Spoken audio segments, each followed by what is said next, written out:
నమస్తే, welcome to Magna TV. నేను మీ anchor శ్రీయాను. ఫిబ్రవరి 26వ తారీఖు శివరాత్రి.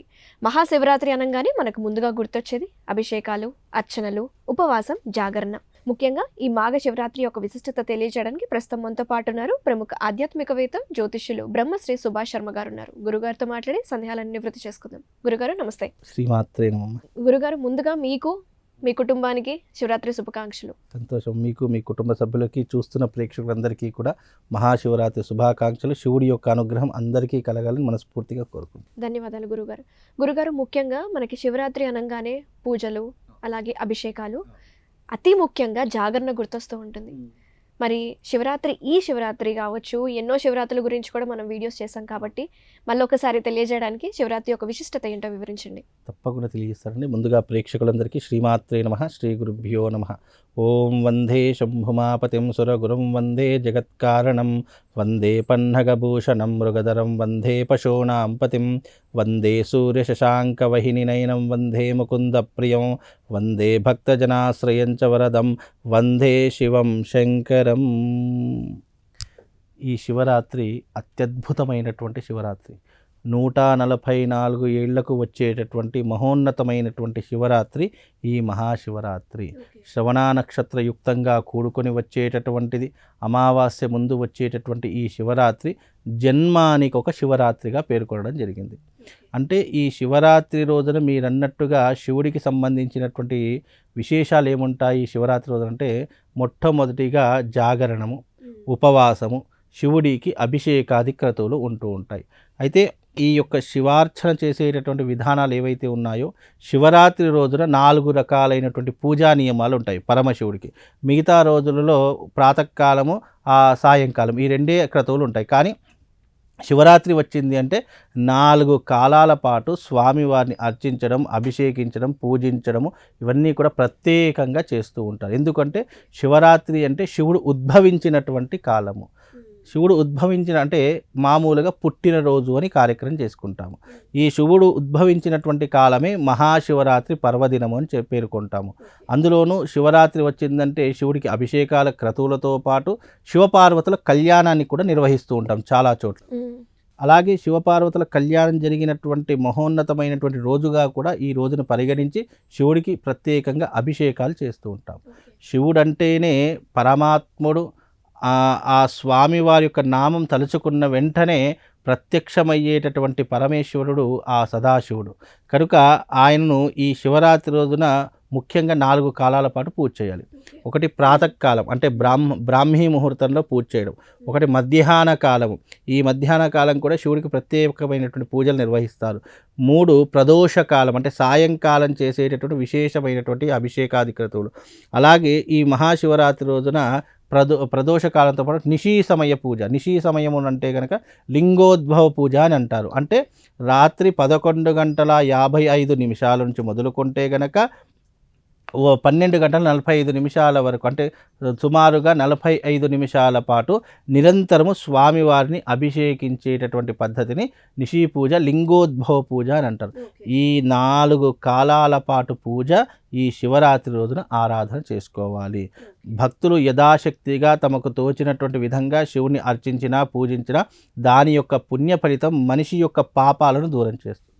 అలాగే ఈ యొక్క శివరాత్రి రోజున ముఖ్యంగా మరీ చెప్పవలసింది ఏంటంటే జాగరణ. చాలామంది జాగరణ చేస్తారు. జాగరణ అంటే మేలుకోవడము అని అర్థము. అయితే ఈ జాగరణ కూడా ఎలా చేయాలని శాస్త్రం చెప్పింది అంటే, ఈ రోజున మహాశివరాత్రి, ఈ రోజున తెల్లవారుజామున నువ్వు లేచి స్నానం చేసి చక్కగా పూజాది క్రతువులు అన్నీ ముగించుకున్న తర్వాత మరుసటి రోజు సూర్యోదయం అయిన తర్వాతనే నీ జాగరణ పూర్తవుతుంది. చాలామంది ఏం చేస్తారు, రాత్రి 12 దాటింది అంటే క్యాలెండర్లో డేట్ చేంజ్ అయిపోయింది, శివరాత్రి అయిపోయింది కదా అని చెప్పేసి పడుకొని ఉండిపోతారు. కాబట్టి అది జాగరణ అనిపించుకోదు, అది అర్ధ జాగరణ అని అంటారు. పూర్తి జాగరణ చేయాలంటే మరుసటి రోజు తెల్లవారుజాము వరకు మేల్కొని ఉండేటటువంటి సంపూర్ణమైనటువంటి జాగరణ. ఇంకా రెండవది ఉపవాస దీక్ష. చాలామంది ఉపవాసం ఎలా చేస్తారు అని అంటే, కడుపులో నిండా పళ్ళు ఫలాలు పాలు అన్నీ నింపేసుకొని నేను ఉపవాసం ఉన్నానండి అని చెప్తూ ఉంటారు. నిజానికి ఉపవాస దీక్షకు ఉన్నటువంటి పేరేంటి అంటే నువ్వు కటిక ఉపవాసం ఉండాలి. ఉపవాసం అంటే భగవంతుని దగ్గరగా దర్శిస్తూ పూజిస్తూ అర్చిస్తూ నువ్వు చేసేటటువంటి విధానమే ఉపవాసానికి పెట్టినటువంటిది పేరు.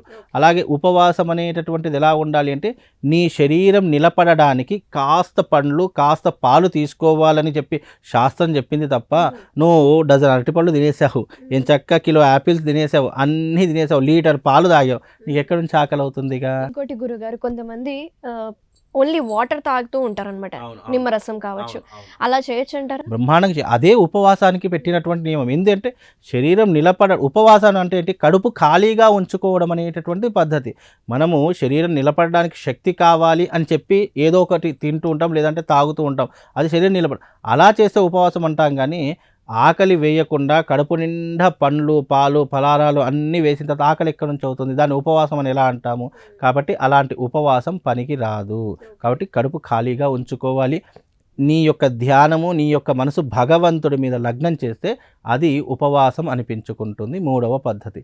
ఆ తర్వాత ఆ రోజున సేవ అంటే శివాలయంలో ఉన్నటువంటి మలినాన్ని తీసేయడము, అలాగే శివుడి మీద ఉన్నటువంటి మారేడు దళాలు శుభ్రపరచుకోవడము, ఇలాంటి సేవా కార్యక్రమాలను ఆ రోజున పెట్టుకోవాలి. ఆ రోజున పేదవాళ్లకు ఫలాలు అంటే పళ్ళు దానం ఇవ్వడము, నీరు దానం ఇవ్వడము, ఇలాంటి దేవాలయాల దగ్గర చాలామంది ఎండలో నిలబడుతూ ఉంటారు, అలాంటి వారికి పళ్ళు ఫలాలు ఇవ్వడము లేదా మంచినీటి దానం చేయడము, ఇవి తప్పకుండా శివరాత్రి రోజున ఆచరణ చేసుకోవాలి. అలా చేస్తే ఆ సేవ ఎవరు స్వీకరిస్తారంటే సాక్షాత్తు భగవంతుడు స్వీకరిస్తాడట. అందులోనూ ఈ శివరాత్రి రోజున ఆ పరమశివుడు ఏదో ఒక రూపంలో భూలోకంలో సంచరిస్తూ ఉంటాడట.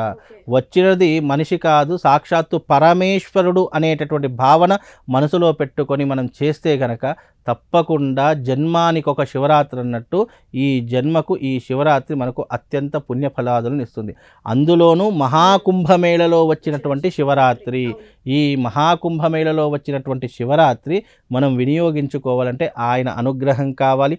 ఆయన అనుగ్రహం ఉంటేనే మనం ఏదైనా సాధించగలుగుతాం. కాబట్టి ఈ శివరాత్రి రోజున ఈ రకమైనటువంటి ఉపవాస దీక్ష చేయండి, ఈ రకమైనటువంటి జాగరణ చేయండి. తప్పకుండా వాళ్లకు ఆ పరమశివుడి యొక్క అనుగ్రహంతో పాటు సాక్షాత్తు వాళ్ళ జాతకంలో ఉన్నటువంటి గ్రహదోషాలు తొలగిపోతాయి. అలాగే వాళ్ళ జాతకంలో ఉన్నటువంటి దారిద్ర్యం తొలగిపోవడానికి ఈ శివరాత్రి ఉపయోగపడుతుంది. కనుక తప్పకుండా బ్రహ్మముహూర్తంలో లేచి శివారాధన చేసుకునే ప్రయత్నం చేసుకోండి. వాళ్ళ జన్మ ధన్యమవుతుందండి. ధన్యవాదాలు గురువుగారు. నెక్స్ట్ వీడియోలో మనం అభిషేకాలు ఎలా చేసుకోవాలి, ఎటువంటి ద్రవ్యాలతో చేసుకుంటే మంచిదో మనం తెలుసుకుందాం. థ్యాంక్ యూ సో మచ్ అండి. నమస్తే.